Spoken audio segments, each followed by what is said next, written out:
Hello, viewers, and welcome to the final part three of my little mini series about eating our way around Walt Disney World. Some of my picks and some places that aren't so great, in my opinion.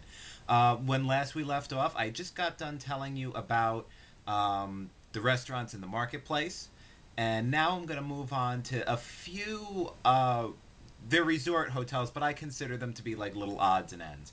The first one I want to start with is in, well, actually two of them, but the first one I want to start off with is in the Grand Floridian Resort. It's 1900 Park Fare. Now, 1900 Park Fare opens for breakfast and dinner. They're both character meals, they're both buffet meals, similar to Crystal Palace. For breakfast, it's usually Mary Poppins and the Alice in Wonderland crew, White Rabbit, stuff like that. And for dinner service, it's Cinderella, Prince Charming, and the Three Wicked Stepsisters. What's nice about this particular cast of characters is that it's characters that you don't normally see walking around the park. I mean, it definitely has that. You will find occasionally the princesses walking around in a little corner somewhere. Not so much with the Wicked Stepsisters, not so much with Mary Poppins or the White Rabbit. They're just some little off characters that you don't get to see normally. So that is a plus if you decide to eat at 1900 Park Fair. Now, 1900 Park Fair is kind of the opposite of Crystal Palace for us. Where Crystal Palace, we enjoyed the breakfast a lot more than the dinner. There's nothing wrong with it. We just happen to enjoy the breakfast more than the dinner. In 1900 Park Fair, we enjoyed the dinner more than the breakfast, which worked out great because then we're not loaded down with breakfasts. We can kind of spread the meals around. We stopped. Well, last year we went was the final straw, and I'll get to that in a second. Now, we always enjoyed 1900 Park Fair, but over the past couple of years, we've noticed a pretty steady decline in the overall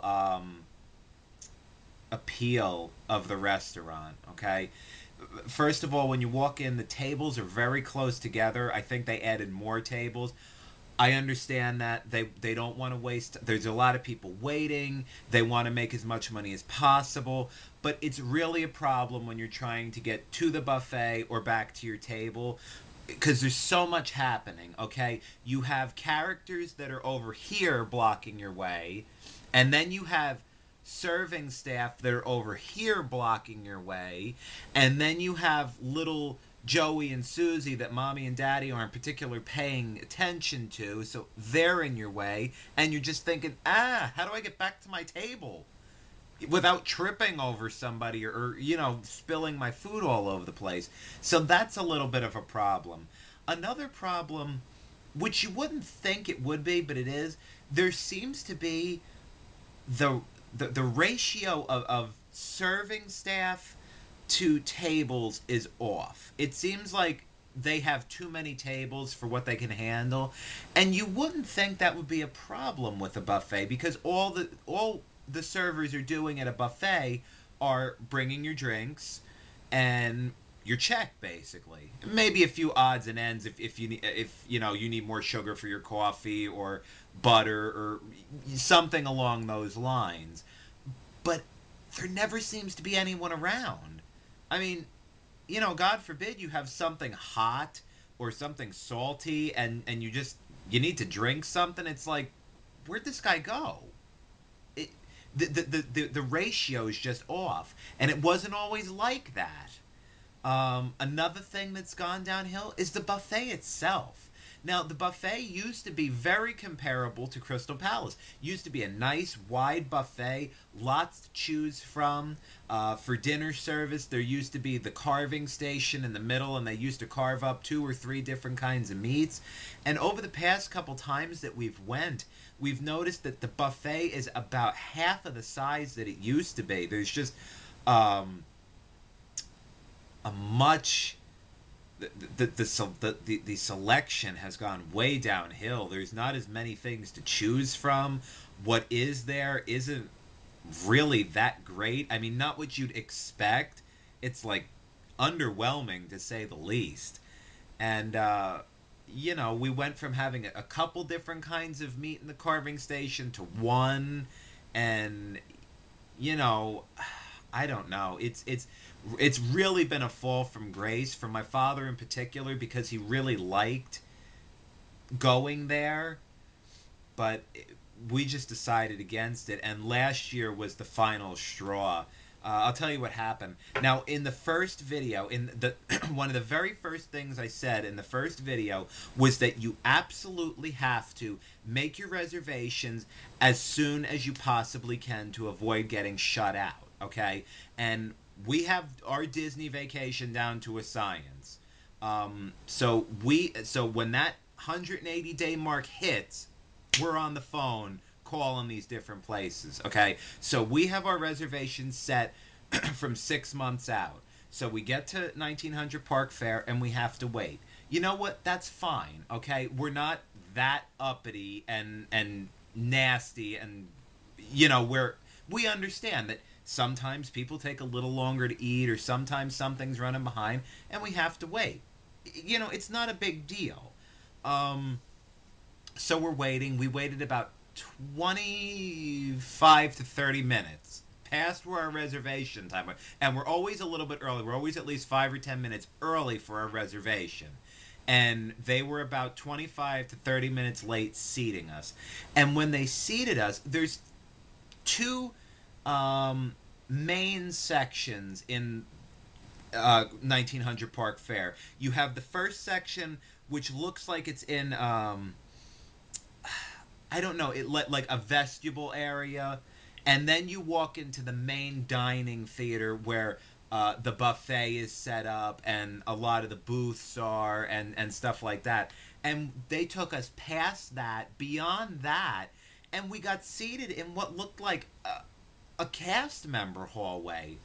I remember I was sitting and I could see over my father's shoulder. It was a cast member exit door that would lead them to one of the you know off limits areas of the hotel where staff were probably parking break areas are, and we could see that.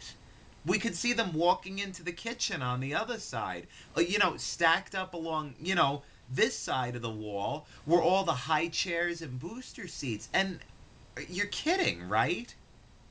It was just, we just had enough. It's one of those things, for the amount of money you're paying, and it's no cheap meal. Okay, we were already kind of disappointed from being there the year prior, seeing how the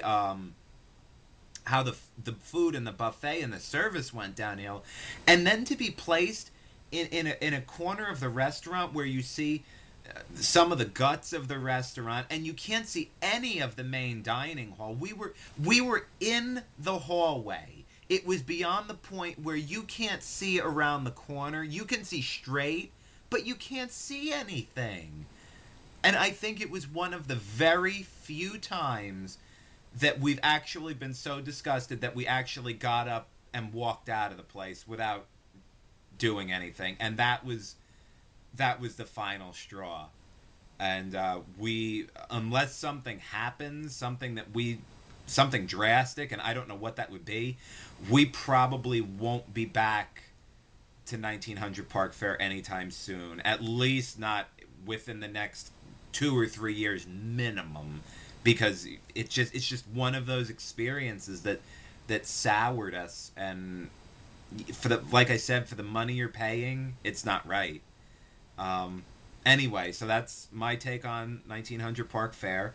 Moving on to one of the most ritziest, poshest uh, gems that Disney has to offer. This is their crowning achievement in fine dining at the Walt Disney World Resort. I'm talking about Victoria and Albert's.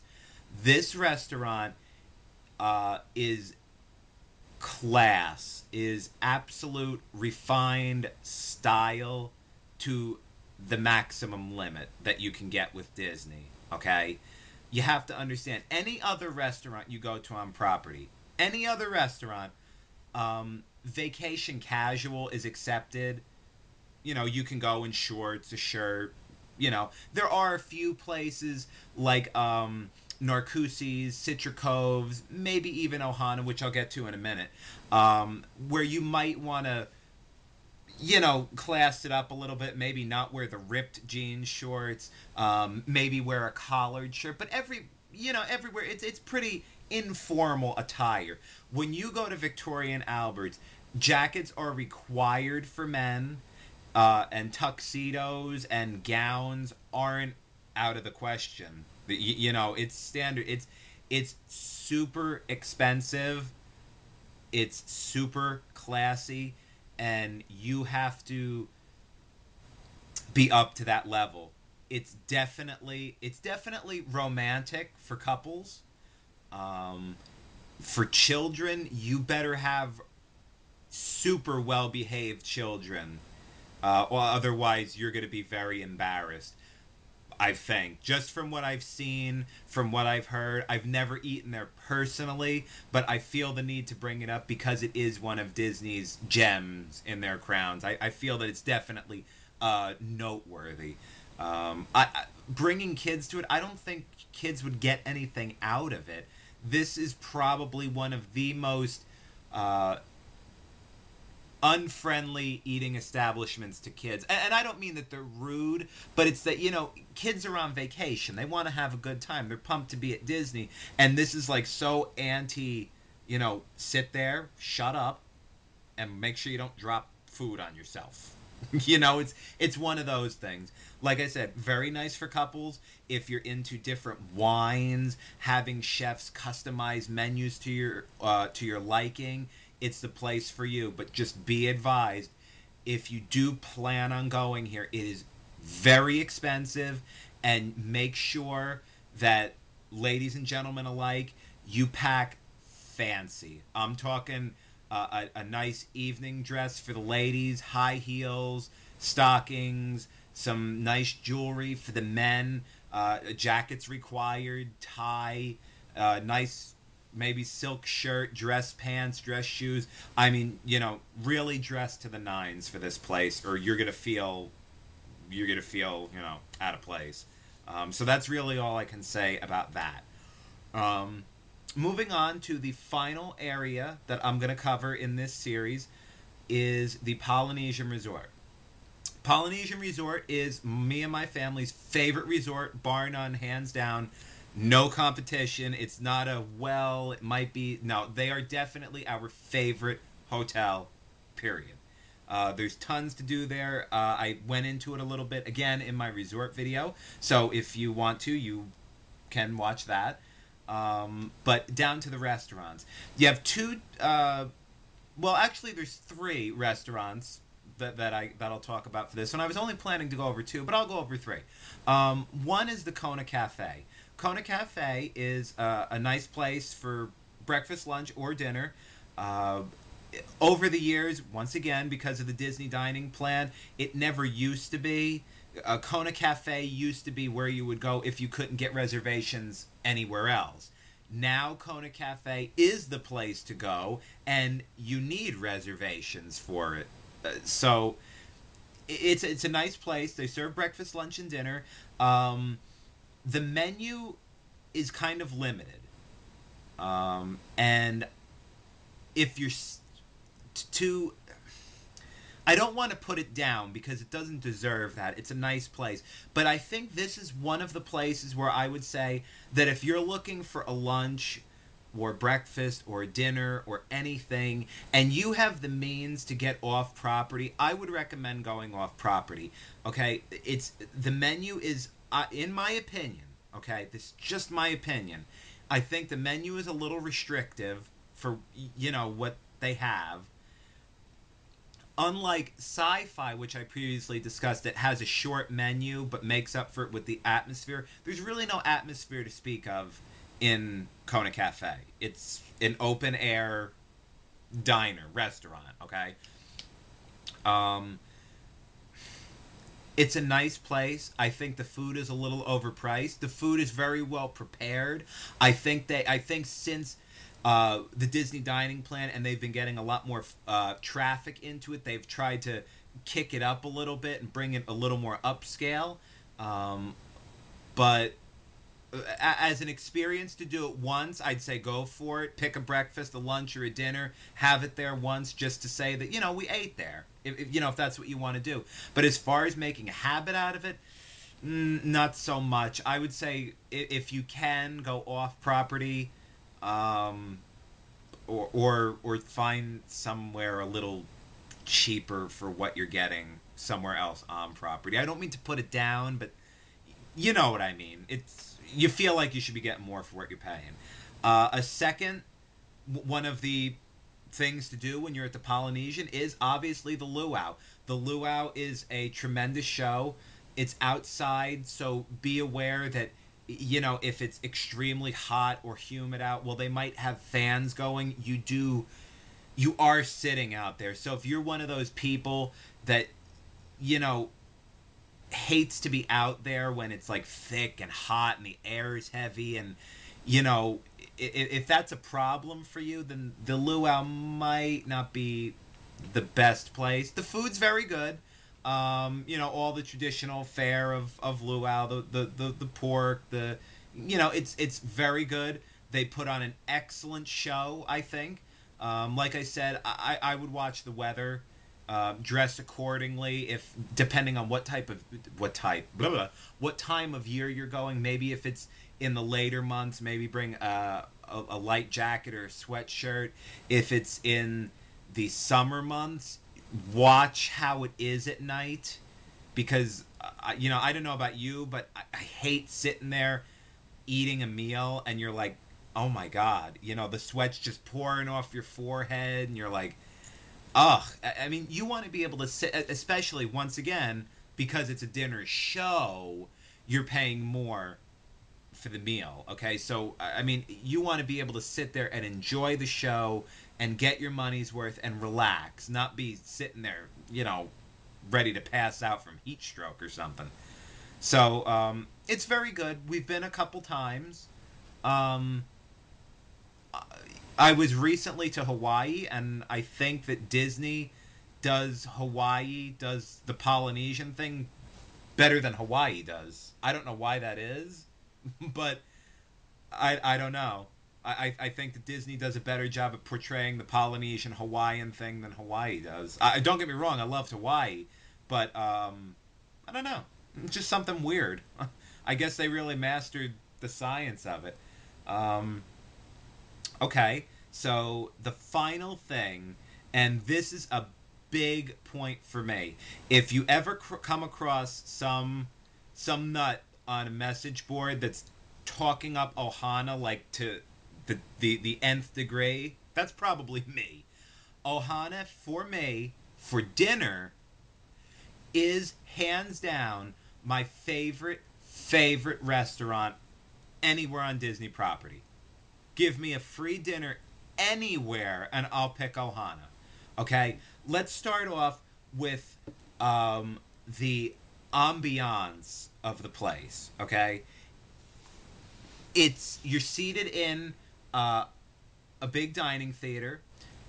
You depending on where you're sitting, if you're sitting behind it, obviously you won't be able to sit it, but from the left, right, or front of it, it's a wood fire grill. That's where they cook all the meats. You get to see the cook, with the giant skewers of meat, grilling them on the open wood fire grill. The entire place is surrounded, on the three sides by windows. So while you eat, you can look across Bay Lake at the Magic Kingdom, or gaze out over the hotel and the grounds. It's really fantastic. Okay, this is a couple's dream. I'll tell you why. First of all the I won't say all of them because I haven't actually like looked around at each individual table, so there's probably like one that I'd screw this up on. But most of the tables for two are directly up against the windows, which is fantastic. It's a little dimly lit. You have the Polynesian music playing in the background. Um, and I just think it is a little kid oriented. I wish that as later times came, like around the 8 o'clock mark, they would tone it down and make it a little more adult oriented. Because what happens is the woman who's been there since the place opened, she's great, does little like coconut races, hula dances for the kids where they can all, move into the center aisleway of the floor and they can participate and do that, which is fine. I have nothing against that. Disney World is for kids and kids at heart. Thank you very much. Um, but I just feel that at a certain point of the night, it should be toned down a little bit. And, you know, I don't know. Is that wrong? I just wish it was. Anyway, um, so the best possible thing for couples, one of the most romantic nights that you can have, okay, in my opinion, make your reservation. First of all, find out if when you're going, the Magic Kingdom has fireworks. When you call 1-407 W Disney or you call whoever to make your reservations, ask if the Magic Kingdom is going to have, or see if you can find it online just to make sure. See if they're going to have fireworks that night. If they are, make your reservation for about 30 to 45 minutes prior to the start of the fireworks, because you have to give them time. Maybe your reservation's a little later, something's not going right, a table's not open, whatever. Make your reservation for a little, 30 to 45 minutes before the fireworks start. When you get to Ohana to check in, tell the hostess there that if possible, really, you shouldn't have that hard of a time for two people because that's where all those tables are. If you're a family, then you might want to ask because you might get stuck in the back at one of the bigger tables. But usually for two, a couple, it's not that bad. But just to make sure, ask the hostess if you can get a table by the front windows. They know why you're doing it, okay? It's no secret. Tell them that you'll wait. You have no problem with waiting. That, you understand that they'll do the best they can. Usually they are very accommodating and you'll get a seat. Once you're seated and, you're eating your meal and the fireworks come on, the lights in the restaurant dim down and they pipe the music from the Magic Kingdom into the restaurant. So you can sit there while you're eating all this delicious food, which I'll get to in 1 second, and watch the fireworks over the Magic Kingdom from your table. That's awesome. You don't have to stand shoulder to shoulder with people like stepping right on your body watching the fireworks in the Magic Kingdom, then beat the whole line out, then, all that hustle and bustle for, a 15, 20-minute show. I think it's really romantic. I think it's a very nice perk, if they have a time slot open close to the fireworks that night. um, Outstanding, outstanding, and definitely makes for a great memory. Moving on to the food. Food here is outstanding. Never leave here hungry, and it's it's basically a buffet, so there's really no reason why you should ever leave here hungry.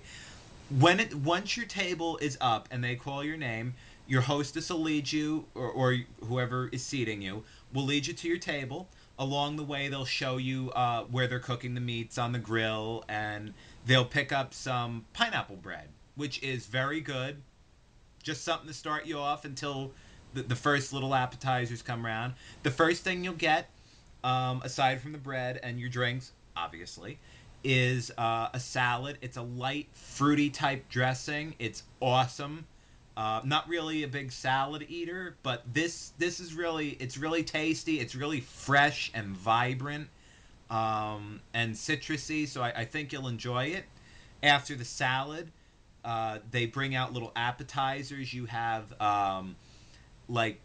chicken wings in like a bar, like sort of like a barbecue teriyaki type chicken wing, pot stickers, fresh vegetables in a little bowl. You'll have broccoli, carrots, maybe some snap peas, and you also have lo mein noodles, which are outstanding. Great stuff, great stuff. As far as main courses to your meal.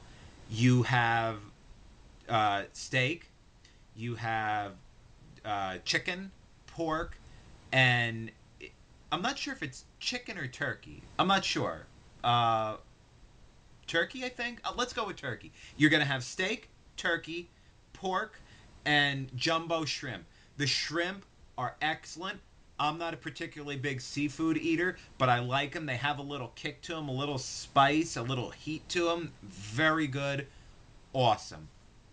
Everything is all you can eat. Okay? So if for some reason you really fall in love with the salad, tell them that you want more salad. If you like the pork more than anything else, when they come around with the skewers, and they come around with the meat on the big giant skewers that the guys are cooking on, and they serve it, they shimmy it right off the skewer onto your plate. So it's really excellent. um, you can have as much of anything that you want. So don't feel like, well, I really like some more pork, but I got that. Just get it. Get that pork. If that's what you like and that's what you want to eat, tell them to drop the whole skewer there. You know what I mean?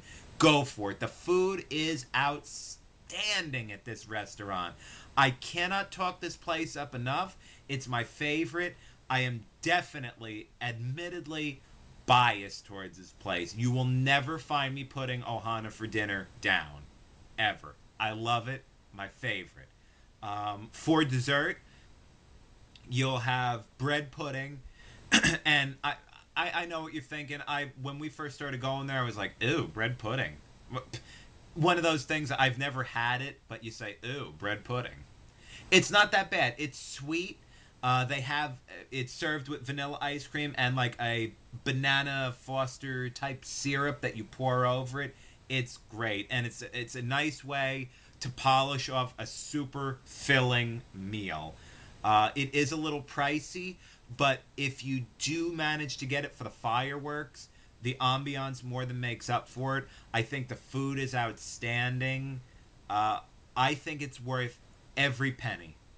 Okay, just like some people talk up other things, like I was kind of down on Les Salaire in Canada, if you remember from the last video. I'm all about Ohana. It's a fantastic, fantastic restaurant for dinner. No complaints. Never a bad thing to say. Um, if you're at the Polynesian for dinner, I would suggest, even if you're not doing Ohana, just if you're at the Polynesian for any type of lunch or dinner, breakfast not really because it's not open. Okay, but if you're there for a lunch or dinner, if you do partake, I highly recommend getting a pina colada. Whether you do it with alcohol or without, I think they make the best pina coladas on property and basically anywhere I've ever tasted. They are so creamy. If you're into adulting it up a little bit with the alcohol, you can't taste the liquor. And in my opinion, that is the sign of not only a well made drink, but a really good bartender. If you can make me any type of drink with alcohol and I don't taste the alcohol, that's genius to me. Okay? That is pure genius. All of a sudden you're throwing back these pina coladas and they're delicious and they're creamy and they're going down like water. And all of a sudden you turn to your left to look at your husband or your wife or your girlfriend and you're like, whoa. It hits you all at once. It's one of those. It just creeps up on you. Absolutely try a pina colada from the Polynesian. I I can't imagine that you'd be disappointed. The only way I could see you be disappointed with the pina colada is if you don't like pineapple or you don't like coconut. That's the only way because they are outstanding. Um, to get a little away from that, Ohana also does a character breakfast. Um, it's usually with Stitch. It's a Lilo and Stitch breakfast. Um, we weren't that thrilled with it. Okay, this is another one of those things where we went there once. We wanted to try. We were so absolutely thrilled with Ohana for dinner. We figured, well, it has to be like almost as close for breakfast, right? Not so much. Breakfast is once again the sit down family style, just like Akershus from Norway. You know, you'll sit down at your table. They put the big pan with the bacon, the scrambled eggs, the sausage, stuff like that. Eat as much as you want. If you want more, they'll bring it out. Characters walk around. Like I said, it's Lilo and Stitch walking around. You know, to the whole Polynesian theme, you would think those characters would fit in. So, but we just weren't impressed. We thought the service for breakfast was really not where it should be. Especially, it's bad when you have such high expectations for a restaurant for another service. Like for us, it was dinner, and then you go to a different service. In this case, breakfast, and it's like yikes. I mean, is this like the staff they're training or something? Um, the food, I thought, and it could just be we had a bad experience. There are plenty of people that like Ohana for breakfast. We just didn't really care for it. If you're looking for a character breakfast, I would highly recommend one of the three that I said. If you're looking for a princess breakfast, definitely hit Akershus in Norway. If you're looking for a character breakfast, either Crystal Palace in the Magic Kingdom, or for a lower volume breakfast, the Cape May Cafe at the Beach Club. I just was not impressed at all with Ohana for breakfast. I don't think you're getting your money's worth for it. I think they're lacking. It might have just been that day, okay? Maybe, it was a bad day in the kitchen, and the chef was tired, and the staff was frazzled from something. Who knows, okay? Stuff happens. But again, it was one of those experiences where we said, no, not really. Even if it was better, even if the service at Ohana breakfast improved, we'd still like other breakfasts that I just mentioned better. It's just us, you know. So just not impressed with it. I highly recommend a different place for breakfast. Um, so that's basically it.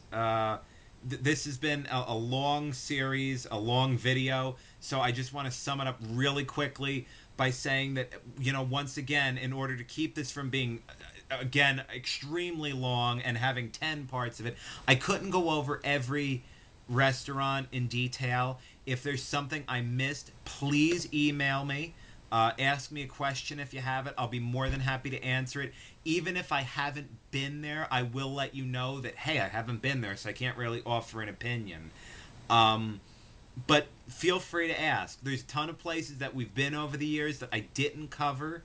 If you have any questions, let me know. I appreciate you watching, and once again, I started it off this way, I'll end it this way. After watching these videos, I really appreciate your viewership. I appreciate that you're sitting here for all this time listening to my opinions. It really means a lot to me, so thank you. But get your stuff together, okay? If you are within 180 days, 6 months of when you're going down, you absolutely need to get on the stick, get on the horn, and make reservations immediately. Sit down with your husband, your wife, your son, daughter, mother, brother, cousin, uncle, whoever you're going with, whoever needs or wants inputs on decision making. Get those reservations done. It is absolutely a must, okay? Please, or you will be shut out, okay? Once again, thank you very much for your viewership, your patience. I appreciate every one of you. Every one of the views I appreciate. So thank you. I hope to see you in the future with more videos. Until then, take care and have a safe and magical day. Bye.